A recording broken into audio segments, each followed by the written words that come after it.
Hiya, hiya. It's another one of these wonderful Zoom buggers. You know, what we do is we go to people's houses and we turn the camera on them. And some people don't want to be seen in their own environment. So actually, we should be doing this from the Bronx Zoo. That would be the best thing. But I got, is that T.A. Kreskin over there? The Amazing? Sure is. I noticed you got my initials correct and everything else. And Joey, I was telling everyone, I've known you for, I would say, 112 years. We've known each other through the years. This is the 100th anniversary of radio this year. And I can remember, and I remember walking in on ORWR at just before midnight. People never realizing, God, you were there till 5 a.m. But you are a legend because you kept those airwaves hot and interesting all those days. Thank you. Now, you know, you're known as a mentalist. Yes. So I decided that I was I'm a psychotic. Not a psychotic, Joe. Oh my God. Oh, you know. I want to wear one on my mind. I can't read it.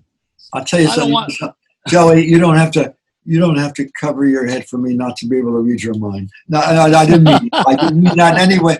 You know something? I say this, and now I say it to you guys more serious than ever before, because it has become a serious thing, as Seinfeld, a number of others have remembered. If we stop laughing at ourselves, this country is in damn trouble. And the sense of humor has gone out of the country. Comedians are very, very unhappy.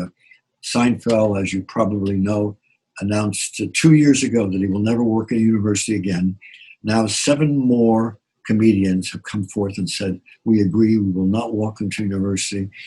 And I've seen the notes, the letters, whereby there are certain places, universities are one of them, where if you go in, and even if there's music and dinner as well, you have to send your entire script of your program, or you're not allowed to enter, because they now have the right to edit what your humor is covering.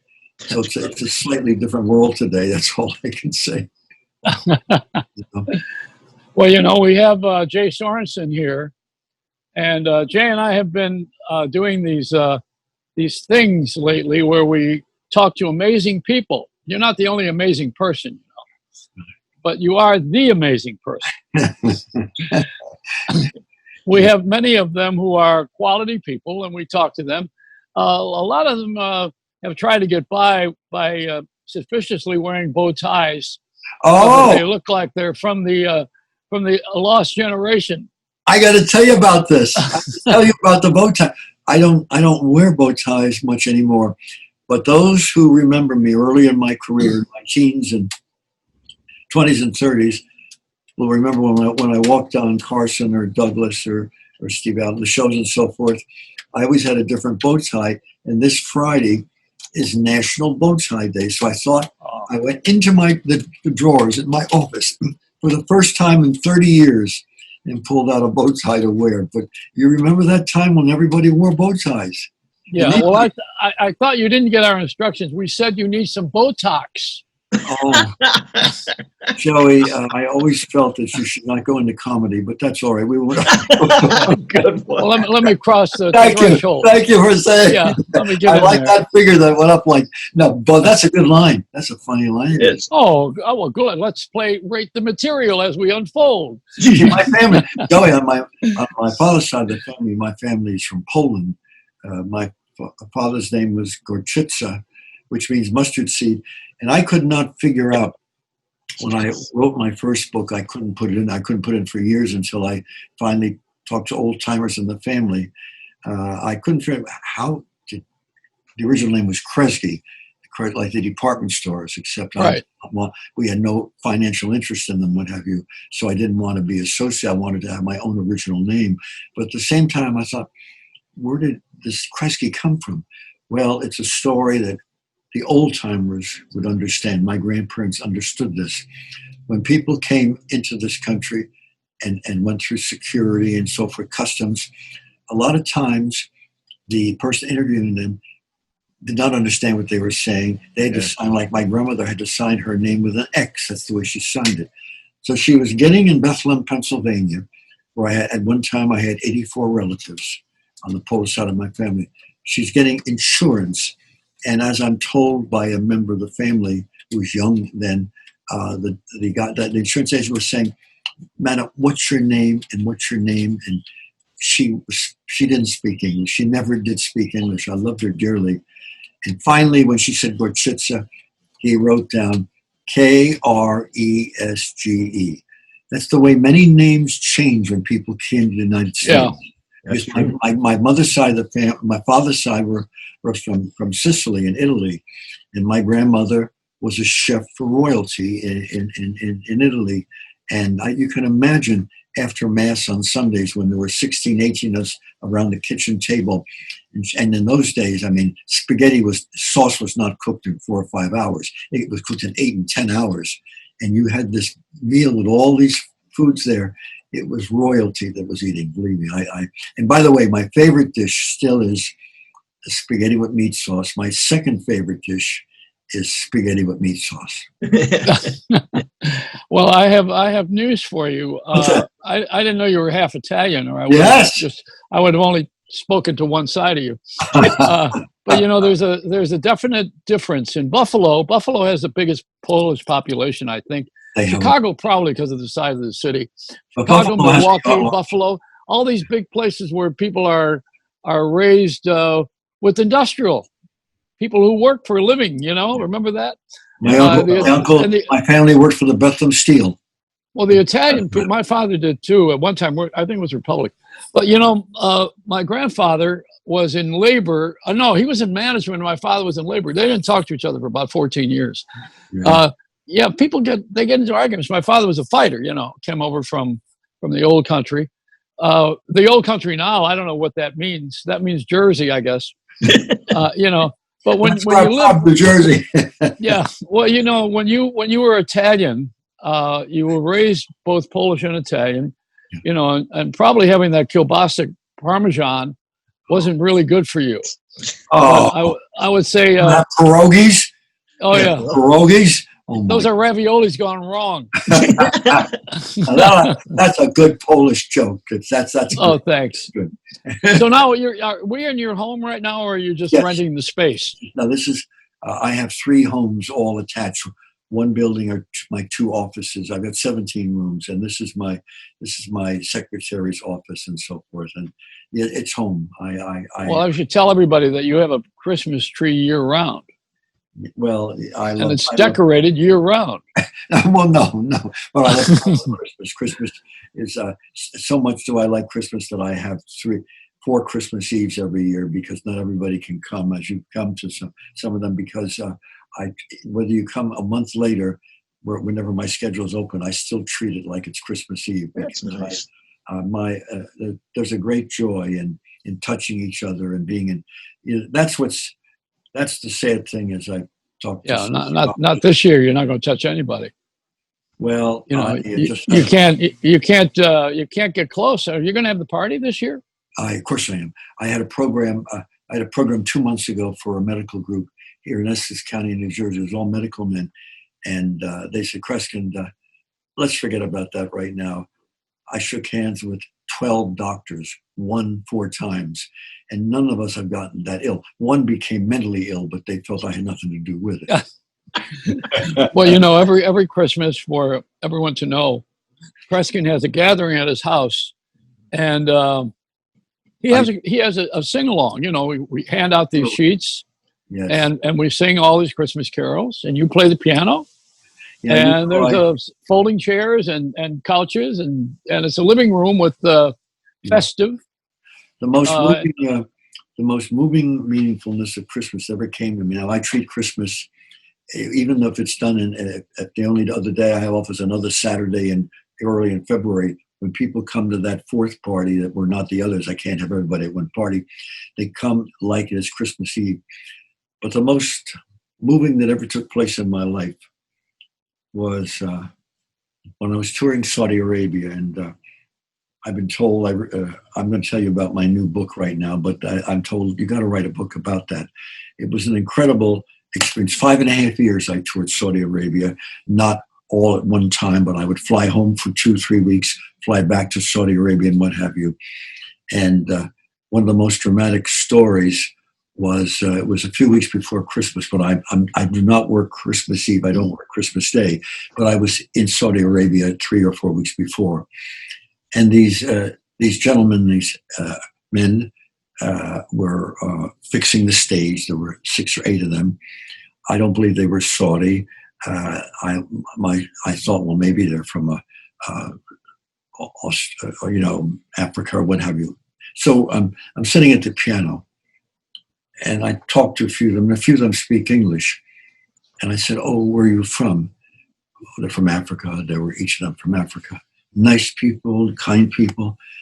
And I started playing the piano, and I said, "Would you like to hear a Christmas song?" This is like about 45 minutes before the show. And I said, "Yes, could you?" And I played a song, and my guide, a Saudi guy, a wonderful man, said, "Kreskin, let me go to the entrance of the building." He came back and he says, "I've locked the doors. Do what you want." And I played for them Christmas music for about 35, 40 minutes. The first Christmas music they had heard in 12 or 14 years. Tremendous tears in their eyes because it was a very moving experience, and I will never forget that as long as I live. Then but the other story I have to tell you, they say Kreskin's got to go into a movie. I'm at a hotel, and I always stayed at the same hotel. It was all for Western people coming in the business area, the oil companies, and they'd fly me each day to a different part of Saudi Arabia. And one morning at 10 o'clock in the morning or 9:30, I get a call on my phone, and it's the person at the desk. They said, "Mr. Kreskin." I said, "Yes." They said, "You're to come down to the lobby at 12:15. Come at 12:15. Joey, I'll be very honest with you. I had great respect for everyone. I was treated always well, but I got tight, and I thought, this was very specific. No one's playing games. I'm not going to even call my road manager. I don't know what's going on. We're not leaving till 2 in the afternoon, go to the airport, and we're flying 45 minutes somewhere else." So I leave my room. It's like the 3rd or 4th floor. Something's wrong. Because you can hear a pin drop. I don't hear any noise or anything. I go to the elevator, press it. It goes down to the 1st floor. And one of the most unforgettable scenes, unnerving scenes I've ever had in my life. The doors open. I'm in the lobby. As I walk in the lobby, I realize in this gigantic lobby, which is filled with hundreds of people all day long, there's not a single person. I look towards the desk. The workers are not behind the desk. The checking people are behind the desk. No one's there. I walk through this lobby, and I see in the middle of the lobby a table with a woman sitting at it. And she's the only one there. And she motions like this. And I come over. She motioned a chair. I sit down. I said, "Ma'am, do we know each other?" And she started to speak broken English. And she said, "I want you to tell me about my future. Can I ask you?" She spoke very broken English. She'd obviously seen me on television. I said, I'm not a fortune teller. I read people's thoughts, and we talked off and on for 10, 15 minutes. And she says, "Well, thank you for talking to me." I got up, went back to my room. Around 12:30, I meet with my road manager. I never tell this to him, but the guide who accompanied me every year, all year round, I never mentioned this to him. I never brought anything up because when we came back later, the place is full of people. A year later, I'm traveling in Saudi Arabia, and I say to the guide, "I got to tell you something. Let me tell you what happened the last time I was here." He looked at me and said, "No one told me this, Kreskin." I said, "What do you mean?" He says, "I will tell you what happened. When you came down the lobby, all the people staying at the hotel, except probably your road manager, they told me to stay inside, but every single person, thousands or more, all the workers were out of the building and probably 50 feet away from the building. The building was totally empty because," he says, "I can tell you this, she may have not gotten permission, the person who came to see you was the daughter of the king of Saudi Arabia. Oh, well, I thought maybe because they were afraid that you might bomb. Isn't that an incredible story? That's a great story. And, I It was friends with the prince, with Faoud al-Saud, who was the crown prince of Saudi. You probably know him. You meet, And that's when I worked for Wayne Newton. And he flew me on his DC-9. At that time, my wife was pregnant, and we had to go from Las Vegas to Encino, to the Valley of California. And on that flight, I was the only guy, me and a hookah, which is the thing you smoke, and and a full service. I had for a 40-minute flight. I was on a DC-9 with the Faoud al-Saud. He was a very generous prince, and they don't drink. They don't drink booze in public.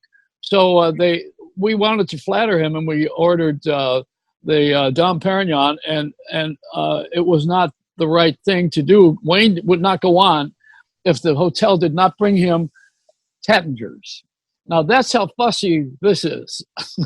I mean, you know all these things. You traveled. but I want to say something though about you with this. This is pretty interesting time with you. You don't maybe you'll remember it when I mention it. There were a couple of years ago when Obama was running for president, and you picked a president. He wasn't in the ball game yet. Yeah. But we had opened this thing on Fox television. I think it was of all channels. it was on Fox. Yes, it was. And we opened it up at the Trump Hotel. You remember that? Yes. Across from the UN. Yes, I do. So that's where we did it. We did it in never In the knowing Trump that, Hotel of all places. that we would be. And I've been there. But By you the way, predicted that he would win, and he did win. But Yeah. wait, one other thing. I want to just get this on the air here before we lose the moment. My favorite thing with your Christmas parties, which I go to every year, except the year I narrated the Mass at St. Patrick's, Yes. and I didn't come to Christmas Eve. I went there.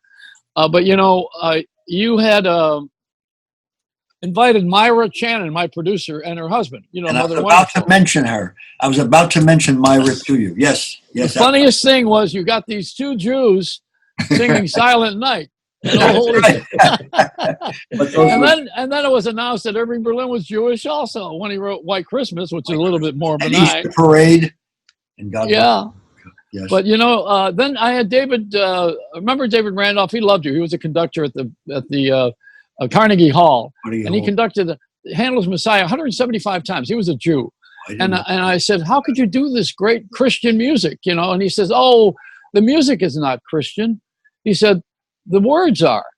The lyrics are Christian. The lyrics are patriotic in the national anthem, not the music. That's The interesting. music has no definition. So it just accompanies the words. Isn't that interesting?" I have a surprise for you, and I don't want to miss it because my new book, which is my 22nd book, there's a reason I'm bringing this up to you right now. It's called, what's unique about the book is that I collaborated. Nobody else wrote the book, but the illustrations, the comic illustrations are done by Howie Noel, who's a prominent cartoonist, and it's called The Adventures of the Amazing Kreskin.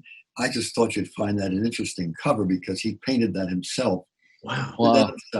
And in the book, many of the stories deal with dramatic incidents in my life that he has illustrated in his own way. But I have to show you something. Hold up a little. Hold it up a little. Yeah. I have There's to show you something that Oh, there you go. if I didn't show you this, then it would be an absolute sin because there are drawings and so forth and cartoons that he's done that are fabulous. But there's a certain picture in the book, and I hope you can see. Oh, Yeah. isn't that flattering? Two cartoon very cool. characters. The two cartoon characters, and I didn't want to miss the fact that Oh, that's you were wonderful. Thank included you. in the book. And by the way, I by the way, appreciate that. Thank you. there's a dramatic scene in my life which we'll talk about sometime when there's time to do this, where I have searched for my check all over the world in my shows. If I don't find Right. it, they don't get paid. Well, I could have lost my life because it turns out in this one theater in the Midwest, I was leaning over a booth that was on the second level because I felt it was on a rod that was extended on a light fixture on it, which I should never have done. He has captured part of the picture of what happened because I could have been killed. Oh my. I went over, Wow. I fell over the side, and as I went over the side, a man sitting in the booth with his family reached and swung his hand and caught my belt, and there I hung swinging, or I would have been dead. So Wow. he captured these in this book, but I had That's to show great. you. I had to show you That's that great. picture of that controversial character, not me, that I'm with sitting there. One of my good friends. You were in it. That was so wonderful. Thank you. And you know, there's been so many experiences. I mean, you've been legendary, and you remain a mentalist. But I don't know. Does the government ever hire you anymore to solve crimes? I've worked on 86 crime cases in my career. I've only helped in about a third of them, and some of them I was almost murdered. There's stories I could tell you. One case, if we have a moment with Dr. Harold Hansen, a psychologist I had an office with when I was in my teens, from 18 for 8 years, because he said, you're going to work with some of my patients. And I wasn't traveling as much, and I finally had to give it up because my performing career got so expanded. But I heard a noise in his office. And you don't interrupt a psychologist. He was a fine, legitimate PhD clinical psychologist who made things work. I went to the door. I said, Harold, are you all right? No answer. Something made me go against what I'm supposed to do, and I opened the door, and there stood Dr. Hansen behind the desk, and blood was pouring out of his right eye, blood out of his left ear, and his patient was standing there. The desk, which was that thick, was cracked in half because the person had gone psycho and was on the verge of killing him. I walked in. People said, how did you figure out what to do? I said, you don't figure out when you're in war. You have to intuitively go with what's going to work. And this patient who had almost killed Dr. Hansen started to come towards me. All I can tell you, Joey, in a true story, 4 minutes later, that patient was on the floor sitting with me, playing with a dog he had had 40 years ago. I had created a hallucination, and the pressure had gone down until officials came and carried him away. So stories I could tell you that are in my book. Yeah. My life's been an adventure. And then there are experiences of my working with other controversial people who had radio shows all year. No, good people. I'm kidding. I know, but you never got tortured. I know. You didn't get married. No,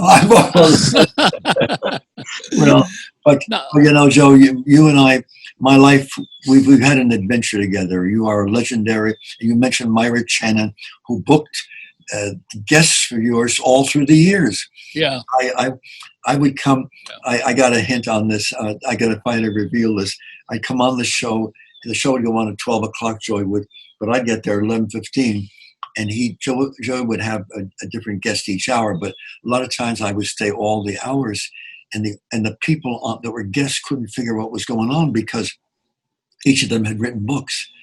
But I would read, as Myra would tell you, I read very rapidly, and I would read all the books that you had guests on, and it became an exercise for me to deal with these folks. And you had every kind of person you can imagine on your show, Joe. It's incredible. Yeah, and when I got stuck in an elevator one time, going up to the 40th floor, you did the show.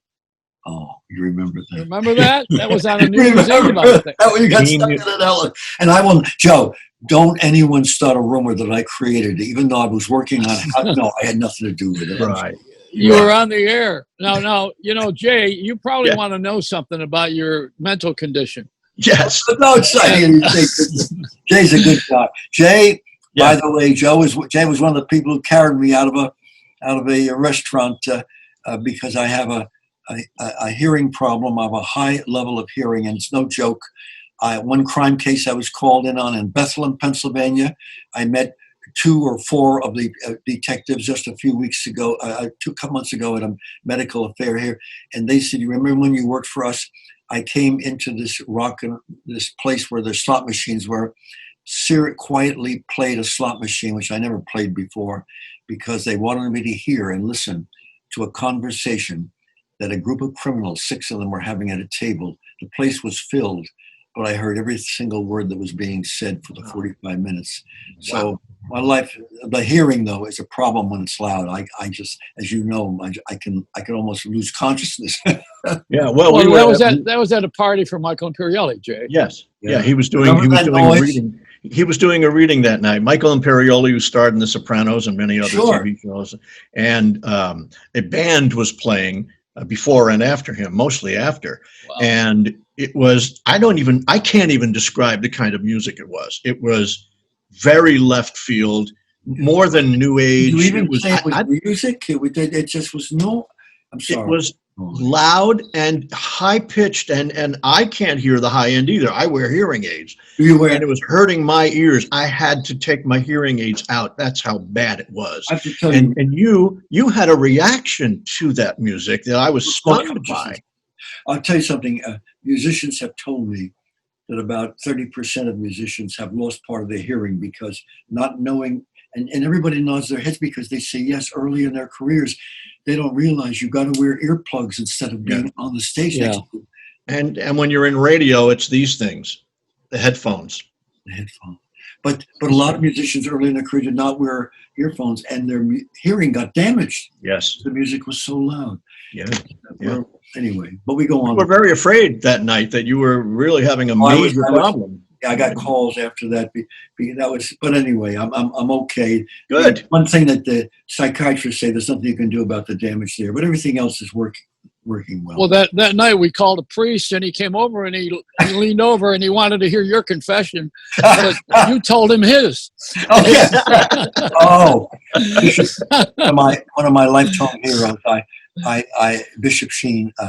He had a tremendous sense of humor, and he and I would eat in hotel rooms when he was speaking at the same event that I was performing at, and he always had a second bed. I said, Father, I said, how you do the same thing I do? He said, for the same reason. I looked, he had paperwork all over the bed. He used the second bed as his spouse when he was in. So he found out that my family saw I was going to become a priest when I was a kid because they used to spend a lot of time at St. Aloysius Church and perform for the priests, the nuns, what have you. So when I'm on the same program he's on, he'd say, Kreskin, they thought Kreskin was going to become a priest. He says, just picture this. It's Saturday. It's Holy Communion. The next day, the young people are going to Holy Communion. The church is dark. They're kneeling near the pew where the priest is listening to confession. And finally, Johnny comes next in order, and Father Kreskin's waiting, and Johnny goes inside and kneels down and says, "Bless me, Father, for I have sinned," as he hears the panel move back. And Father Sheen says, "Young man," this is Bishop Sheen telling this, he says, "Tell me your sins." And Johnny says, Father, I lied to my mother 6 times. And Sheen says, Kreskin interrupts and says, "That's not true. It's 10 times and you know it." That was a Bishop Sheen. He had a great sense of humor. That's good. Well, my mother wanted me to be a priest. She used to watch him all the time and thought that I should join the priesthood. I said I would have a Viagra Roman collar. I mean, this would not be good. And another thing we want to talk about, your book is coming out when? What's the name of it again? In about 2 weeks. Called, and that's the title, The Adventures of the Amazing Kreskin. Wow, okay. Now, when is that coming out? 2 weeks? Where do we get it? 2 weeks Just on Amazon or anywhere? On sale now. It's available. I only have 2 copies, but it's on sale now. You can get it on Amazon. Oh, yeah, you can pre-order. You can pre-order. You can get it to www.kreskinbook.com. www.kreskinbook.com. That doesn't work. Try www.kreskinbook.com. That's very Polish. I love the flavor of this great comedic artist. The way he's captured that guy me off the side of the pew, hanging over the audience. But he had a style, and these artists are brilliant. Well, do you have Polish subtitles on the book? No. Is it Dobja.com? No, even if I had them, I wouldn't understand them. I don't understand Polish anymore. My grandmother, because I spent much of my life at I had a room in the house. Well, let me tell the audience. Tigupi. But yeah. You know what that means? You don't No. know what that means. Oh, Me. good. All right, we'll stay friends. Oh my God. I have one thing to Figured tell it you. out. I have one thing. This has been all over the place. There is a book out by Jim Carrey. You know who Jim Carrey is, Joey? Oh yeah. The great comedian, and he had the show that was Living Color. Yeah, Was his first show, yeah. Where he did it in the 1960s. He did impersonations. No, 1990 to 94. 1990 to 94. Anyway, in the book, the quote has been in the press all through the years, except the full quote is in the book, and I'm going to have to edit the full quote because one of his friends was a comedian by the name of Rodney Dangerfield. He talks about all the people he knew, and the book is called Memories and Misinformation. He said half of this isn't true, but with the language used, you wondered that it couldn't be true. But let me read the scene because it's been, and everybody's called me and told me about this. Rodney, he's with Rodney Dangerfield, who's no longer with us. And one of the conversations says, Rodney, because he did, as you know, Carrey did impersonations every week that were sometimes brilliant. He said, Rodney, what was your favorite impression of mine? This is the exact answer. The Amazing Kreskin, but funniest thing you ever did. They've got the full word in there, and it's been quoted everywhere. Can you believe that? Wow. People say to me, "You couldn't buy that kind of publicity." That's great. Oh well, you've been celebrated even in the movie Buck Howard, which was produced by Tom Hanks and stars his son. John Malkovich plays me. Oh, yeah. The story in the Buck Howard one is, and opening night when it opened off Broadway, we're going down the red. When it opened on Broadway, we're going down the red carpet, Tom Hanks and Malkovich, so forth. And we get to the end of it. Hanks says, "Come over here, Kreskin." Now, we're no longer, the press is out there and we've gone through the front. We're going to go to our seats. He says, "I want to tell you the good and the bad part about making the movie." And it's admitted in the movie at the end that Malkovich is playing me. It's so forth and so.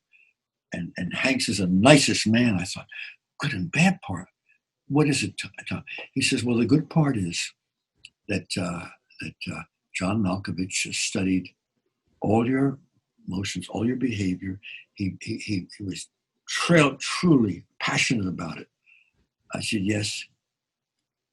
He says, the bad part is that Malkovich for 3 days shook hands with us, each of us for 5 minutes. Oh, that handshake. We needed a chiropractor. Oh, yeah. He says he was imitating your handshake, and he wanted to get the handshake down. Oh, yeah. Can you believe that? Yeah, that's great. You've almost broken mine 3 times. But now what about that story? And can we go to a casino with you and gamble? No, not anymore. No, not even outside the country. No, not since was it Saudi or Arabia? I thought it was Bermuda or something like Acapulco, wasn't it? Yeah, my road manager tells the story. It changed my whole life. I was working at this casino, and some casinos I wouldn't be allowed at, but it's a foreign country and so forth. And when the show's over, we're going to leave at 3:30 in the morning. I said to my road manager, "I'm going to go play blackjack." He says, "No, Kreskin, we don't want to get in trouble. No, you're not. You shouldn't. You can't in the States. You can't in Vegas and so forth." I said, "Oh, they don't know me here. The people coming to see me are from New Zealand, Australia, Canada, the United States, what have you. Let me go into another casino room." So I go another casino room. I put down exactly $37. It's about 10, quarter after 10 at night. My road manager comes in a half hour later. He's been dancing with different gals out there, and he's going like this. I said, "Don't you make a scene." So I had bills there. He comes in. I said, "Just stop it." So now it's around 12:30. I said, "We have to leave at 3:30. Let's go back to the room and what have you." And we go to cash our chips in, and we're dropping them on the floor. He's holding them for me. But you don't pay attention when you've won. They just drop. We get paid cash. It's the money of the country. I come in the lobby and I said, what am I going to do with this? I'll never use this in my life. Anybody here speak English? A number of men raise their hands. Do you know where there's a bank I can convert this? Go to a bank. I got converted, came back to my hotel. It was 2:45. I called the man who booked me, who was from Florida. He says, what the hell are you waking me up? I said, I'm leaving. He says, I know you are. You're leaving at 3:30, but why call me? I said, you must come to my room. He's swearing and everything. He comes and I know him. He just didn't want to be waking up. Knocks on the door, comes in. And when he walks in, he says, what the hell did you do? I had $100 bills on the bed. I said, help me fold these. I'm going to put them on my bed.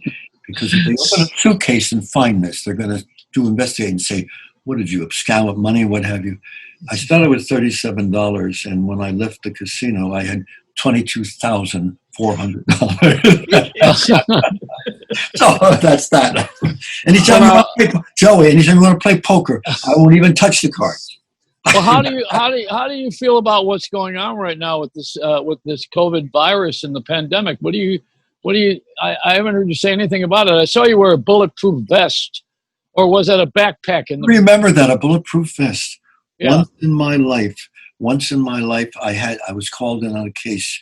I had been questions of threatening. The police advised me, and I do not wear a bulletproof vest. But this is a few months ago. They're cumbersome. I went to the place in the Florida area, and the person that showed up in my town at 4 a.m. She would show up in the Newark airport, hounding me everywhere. So they felt it was safer, but the police were there and everything was taken care of. Our culture, Joey, our culture's changed. Yeah. Something's gone wrong, because when people in Europe write me and call me and say, Kreskin, we've known you for years.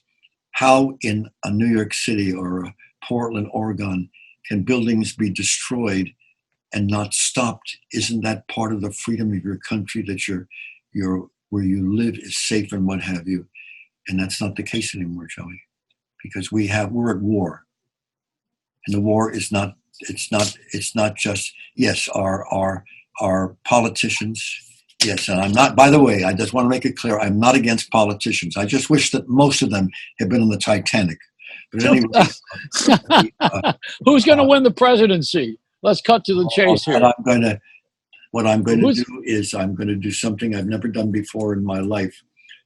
Every year, every 4 years, I submit my prediction. And in the case of 2012, I brought it on the Jimmy Fallon show 1.5 years before. Well, I've left predictions on your program too, but this was 1.5 years before.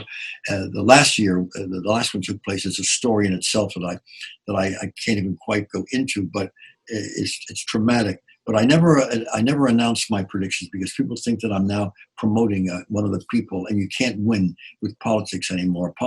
Today, Joey, you didn't see this years ago. You don't remember seeing this, but can you imagine? I sat in a production meeting in New York City with someone and a few other people, and they were all producers. And someone brought something up about the president and what have you, and one of the people at the table that didn't like the president. That person got up and left the table and went to another room and stayed in the room from then on. We could kid about things, argue about things years ago. Yeah. When my uncles came back from the Second World War, they'd sit and they'd be arguing about the war, and we're eating dinner with my grandparents and everything. After that, we're in the living room joking about everything else. What has happened that we can't understand each other, feelings that we have for each other? That it has to be opinions that are going to jeopardize our relationship. We're in trouble, Joey. And I think you would understand this. We're in serious trouble. Well, we are, but we have, everything hits a bottom before we change. Yeah. And this is going too far, maybe in the wrong direction. And so now we got to bring it down. Don't forget, behind everything right now is money. That's right. You said, by the way, you said something. Because when it fully comes out, why some people would like this shutdown of our culture to go one more year, and they wanted to.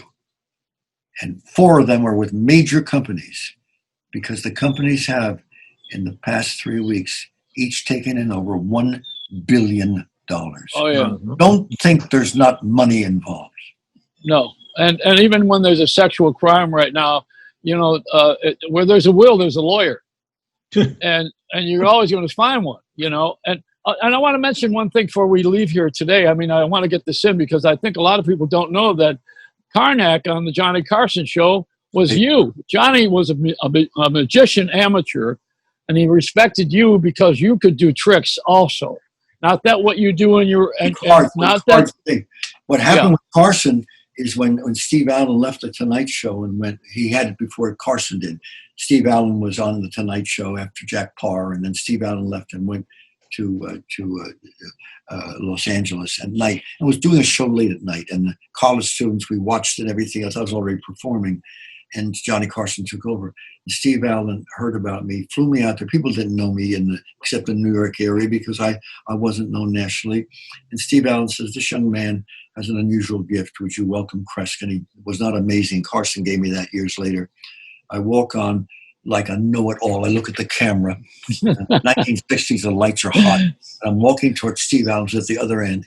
And by the time I got to him, Joey, I was blinded because the lights around the camera in those days were very, very, you didn't look at the camera constantly. And as I got to Steve Allen, I tripped over the dais and fall flat on my face. Oh. And a man happened to see, it was a mentalist on the Allen show. He only recorded in the daytime. He was home with his wife, Johnny Carson. He turned it on, and he saw that whole scene. And 8 weeks later, created Karnak, who was me. The last show I did, the 88th show I did with him, I said, I got to thank you for even keeping my name known when I wasn't on. He said, oh, the mighty Karnak. That's how it happened. Well, I mean, I think you're the second biggest guest he's had in history. We I had think a lot of things. there. Yeah, by the way, Johnny, Marilyn May was on, and you were on hundreds of times. But got in the news, Carson had a rule that he did not see his guests, even if he knew them before the show started, because he felt a remark could be so humorous that it would lose something. He was very staunch about this. He would lose something on the air if he said, say it again. It got in the news just a few months ago. There were two exceptions. He never saw anybody before the show. It allowed them, except for Orson Welles and yours truly. In earlier days, he would see his bartender. And then he stopped that. Hey, you know what? I love my favorite Karnak thing of yours. I don't know if I ever told you this. Jay, did I ever show you this one? I don't know. No. When I said, okay, this is my favorite Karnak. This is the Amazing Kreskin, the Karnak. He would take the envelope, which I don't have. Yeah, oh yeah. Yes, he would always do that. That's right. And he would say, Yoko Ono. Oh. Yoko Ono. And then Ed McMahon would say, Yoko Ono. And Johnny would say, how do you order one egg in Japan? I never heard that remark. Joey, I never heard that remark. That's a great line. Yes. I may use that. Hey, listen, Joey almost had Yoko walk out of the studio when we were on WNBC. Are you kidding me? Because the first thing out of his mouth was, Yoko, you don't think of yourself as a singer, do you? She stood up and was ready to bolt for the door. She was offended by that remark? She was, but somehow I was able to bring her back. And I said, no, he's just kidding. That's just a goofy thing he's doing. It's an ongoing bit. Don't worry about it. And I calmed her down, and she finally sat back down. And at the end of the hour, hugged and kissed both of us. Yeah, until I told her that all the money she made from Strawberry Fields is going for her singing lessons. Yikes. No, you're right. You're right. I liked her very much. Nice. Hey, listen, cool. Kreskin, we gotta go. I know where this time went. Joey, but I do. It went without a sponsor. What that's what we got to do this more often. Go ahead. In about 2 weeks, I'm going to announce something that I want to involve as many people in the United States as possible, and it's going to require. I'm going to give a date. I will let you know the date, and I will. It's going to be announced. They're going to participate. I need their concentrated time, and I need all the time that I'm asking for, because wherever they are, whether it's a car or down the street or sitting outside or what have you, I'm going to need 2 to 3 minutes of their time. That's all I will need, and it will be at the same time. I will give a certain hour and minute of a certain day.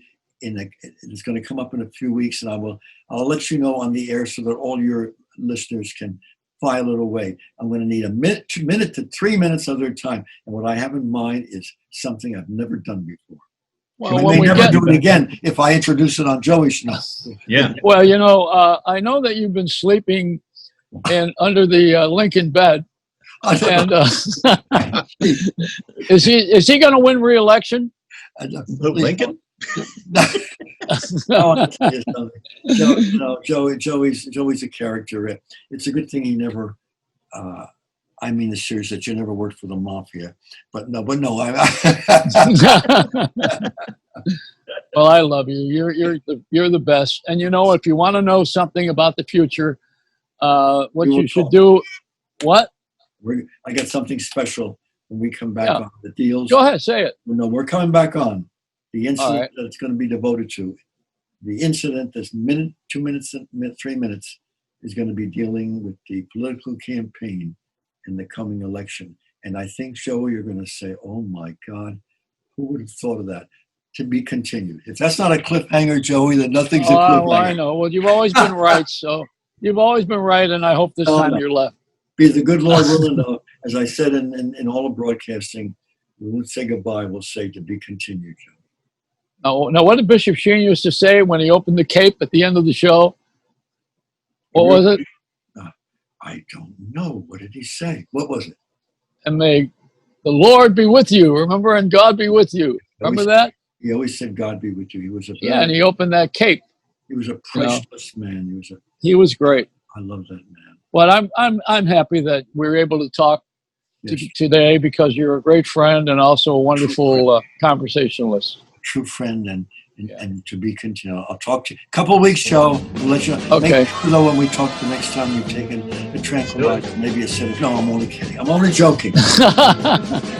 We'll be in touch. Let a smile be your umbrella, but don't get a mouthful of rain.